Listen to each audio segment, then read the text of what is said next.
Moin YouTube, was geht ab? Wir reagieren heute auf den ESC-Song von Paul Frege, Paulo Muck und mir, Love and Cheese. Wir haben ein geisteskrankes Musikvideo gemacht, wir haben sehr, sehr viel Aufwand gemacht dafür. Ich glaube, der Song ist ganz geil angekommen, aber wir reagieren aufs Musikvideo, bisschen drüber schnacken. Ich würde sagen, wir gehen einfach rein. Erster Shot. Okay, ganz kurz. Wir haben gedreht in der Prinzenbar in Hamburg und da finden extrem viele Kinky-Partys statt und genauso hat sich dort drin angefühlt. Das hat irgendwie gestunken, sah ultra geil aus und war alles auch so ein bisschen sass. Und das hier, der hinter der Bar, das ist jemand vom Kamerateam, den haben wir einfach versklavt und gesagt, yo, du bist jetzt der Barkeeper. Ich finde die Intro-Szene eigentlich ganz geil. Hier, ESC-Traum vorbei, wieso Stefan Raab untalentierten Influencern die kalte Schulter zeigt. Ich muss ganz kurz das Heft holen. Das ist das Heft. Hier steht, ESC-Traum vorbei, wieso Stefan Raab untalentierten Influencern die kalte Schulter zeigt. Aber hier oben, Trimax überrascht. Influencer isst zum ersten Mal Brokkoli und Magis. Und der Füllkrug erklärt, Fußballer verklagt Kultmusiker wegen ihrem Song Füllkrug. Das ist da drauf und die Rückseite ist... Das ist eine Rückseite, der Spiegel. Wir haben das einfach so, das ist irgend so ein Heft, keine Ahnung was es ist. Wir haben das einfach draufgeklebt. Aber es sieht voll legit aus, oder? Holy shit, wir sind im Spiegel. Ey, wir haben es in den Spiegel geschafft. Das ist obviously eine Anspielung an Stefan Raab. Immer Männers. Das seid doch ihr, oder? Und, ich sag's nachher. Digga, krasser Shot, auch mit dem Rauch hier so. Hab natürlich extra für den Shot geraucht, weil in den 80er Jahren hat man geraucht. Und der Stefan wollte ich wirklich nicht haben, oder was? Ja, wir wollten eh nicht hin. Was will ich in Basel? Was will ich in Basel? Digga, ich wohne in Basel. Ja, keine Zeit. Hässlich. Harry Styles mit wenigen Haaren. Digga, Mann, ihr könnt mich nicht immer auf meine Haare reduzieren. Haarausfall ist normal. Das gehört zum Leben dazu. Viele Leute machen Haartransplantation, okay, verstehe ich, ist fein. Aber ich rock das. Ich rock die Haare so. Okay, vielleicht mache ich auch irgendwann eine Haartransplantation. Die starten, weißt du? Naja, ich sag mal so. Show-Act brauchen wir hier noch. Oh, warte, man hat es nicht gesehen. Hier auf seinem Hut steht 12 points, also 12 Punkte ist so ein ESC-Hut, den wir bestellt haben. Man checkt den Joke leider gar nicht, aber ich finde es eigentlich ein ganz lustiger Gag, dass er mit den langen Haaren Barkeeper und hier steht so 12 Punkte. Show-Act brauchen wir hier noch. Ey! Ey!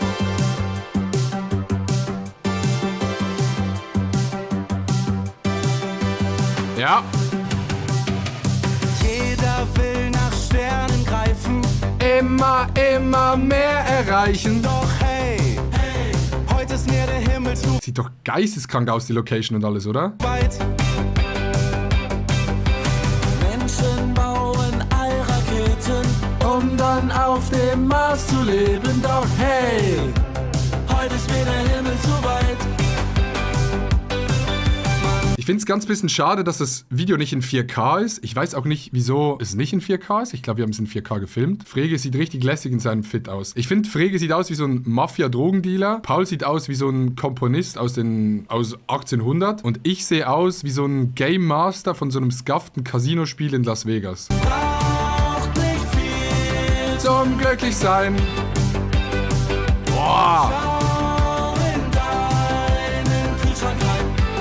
All we need is love. Boah, das ist so ein heftiger Shot, ne? Mit dem Licht von hinten, Outfit. Die Outfits finde ich richtig geil. Wir haben extra zum ersten Mal, Chat, wir haben keine Kosten und Mühen gespart. Wir haben zum ersten Mal eine Stylistin beauftragt oder beantragt für Outfits. Es war todesteuer. Wir machen das krasseste Minus mit diesem Song. Wir haben ein Studio gemietet, wir haben diese Bar gemietet, wir haben Stylisten, Kamerateam, dieses Equipment, diese Gitarre, diese Piano-Gitarre, dann dieser, wie sagt man dem, Ghetto-Blaster-Type-Beat. Aber die Outfits waren unfassbar teuer. Ihr checkt nicht, wie teuer die waren, Chat. Ihr checkt das nicht.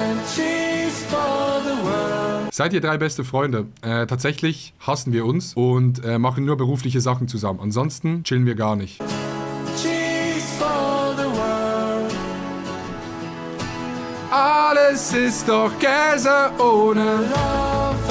Das Ding ist halt, ne? Wir haben den im November geschrieben, den Song. Wir haben uns darauf eingestellt, dass wir vielleicht in die Ausscheidungsshow von Stefan Raab kommen, weil wir gedacht haben, yo, das ist geil für Stefan Raab, dann hat er ein bisschen Influencer. Für uns ist es geil, weil wir haben eine Bühne, wir wollen gar nicht gewinnen. Aber wir hätten diesen Song live singen müssen. Und dieser Hook ist so hoch, ich kann das fast nicht singen. Alles ist doch Käse ohne Love and Cheese for the world. Bin jetzt auch gar nicht eingewärmt, aber einsingen war nicht so easy. Aber wir wollten, falls wir reinkommen, wollten wir uns Gesangstraining nehmen. Weil wir haben gesagt, falls wir dorthin kommen, wir wollen uns Gesangstraining nehmen und den richtig geil singen. Ich sag, wir hätten das hinbekommen, aber es wäre schon eine Challenge geworden. Aber also ich glaube, wir können alle so okay singen und ich glaube, wenn man es lernt, den einen Song, dann kann man das schon hinbekommen. Cheese for the world.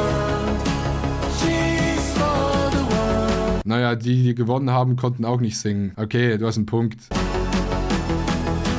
Alles ist doch Käse ohne...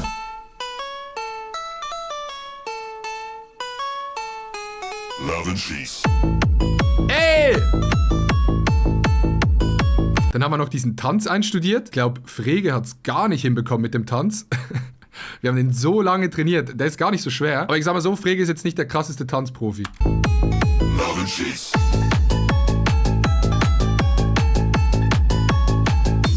Love and Cheese. Wer hat diese Choreo erfunden? Ey, ich habe die erfunden. Oh mein Gott, warte. Ich habe ein Video auf dem Handy. Abend vor Musikvideo drehen, weil wir wussten, wir wollten irgendwas tanzen und wir hatten noch gar nichts. Und am Abend vorher habe ich Paul, glaube ich, dieses Video hier geschickt.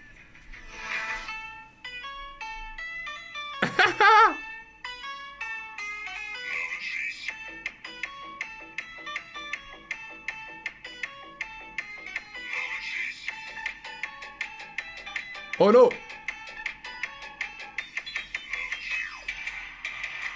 Ja, das war irgendwie so grob. Das war so grob die Idee. Ich finde es irgendwie ein lustiger Gag. Ich finde, der Song hat so alles. Du hast so dieses Intro mit den 80s, was ich ultra geil finde. Ich finde die Strophen von Paulo Muck und Paul Frege finde ich ultra hart. Ich finde irgendwie, da passt irgendwie so alles. Dann die Hook finde ich auch geil, finde ich aber nicht ganz so geil wie die Parts. Und dann der Drop ist dann halt irgendwie noch ein Drop, der einfach dabei ist. Also es ist so alles in diesem Song drin, weil wir haben wirklich probiert für den ESC, weil wir dachten, jo, wir machen jetzt nur einen Song für ESC und dieser Song ist nur für die Bühne geschrieben. Also wir haben uns halt vorgestellt, jo, wir sind auf der Bühne, dann hast du diese Parts am Anfang, dann mit kompletten 80s-Outfits und dann beim Drop passiert irgendwas Krasses auf der Bühne. Also es ist eigentlich so, wir haben nur an die Show gedacht und dachten so, jo, wenn die Leute das sehen live, denken die sich, holy shit, was geht hier ab? Ist leider nie passiert. Aber vielleicht spielen wir den Song im Fernsehgarten, okay? Cinema. Dieser Song im Fernsehgarten, alle Omas sind da, stehen auf und machen, heute ist mir der Himmel zu weit. Und wir in der Mitte.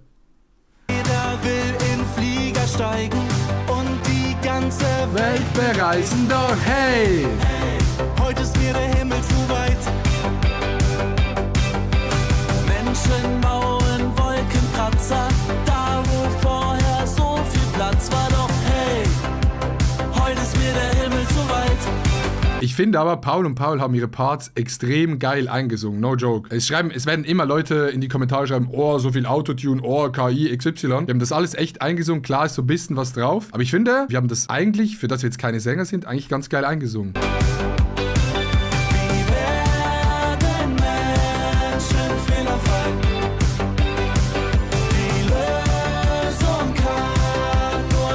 Ah ja, und wir haben ja den Song im November geschrieben und es hat diese eine Line drin. Jeder baut sich all Raketen, um dann auf dem Mars zu leben. Doch hey, was ultra gut passt zu Elon Musk jetzt gerade. Und ich finde textlich gesehen, es ist random, es war auch nicht so gewollt, aber jetzt mit Trump, was gerade so auf der Welt passiert, ich glaube, viele fühlen das, dass gerade nicht alles so geil ist. Überall hört man nur schlechte Nachrichten. Und ich finde, der Song ist irgendwie so, ey, guck in deinen Kühlschrank rein, es wird schon alles gut. So, guck mal zuerst bei dir zu Hause, was du hast und freu dich drüber. Das war so die Message, die wir rüberbringen wollten. Und ich finde, diese Message ist ganz geil eigentlich für die heutige Zeit. Ein Song über Weltfrieden wäre geil. Nee, so direkt wollten wir es nicht sagen, aber es ist schon so ein bisschen eine Anspielung so auf alles, was gerade passiert. Ja, ist der Song eigentlich, finde ich schon. Man muss jetzt nicht so direkt sagen, aber ich finde, der Song ist schon, so finde ich so, wenn man den hört, checkt ihr das? Ich finde schon, der ist so motivierend oder so ein bisschen so, ey, guck mal, es ist alles scheiße gerade, aber irgendwie braucht man nicht viel zum Glücklichsein.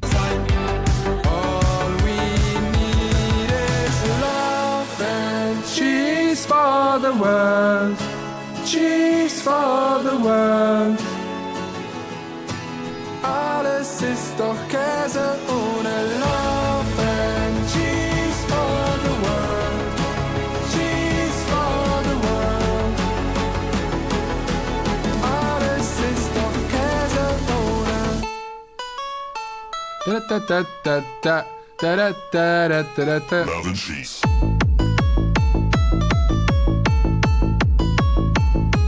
Love and Cheese.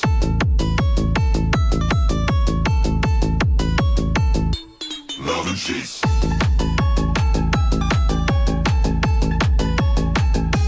Love and Cheese. Geil, Digga, geil. Mix, Mike und Bruno, Grüße. Tom Porcel.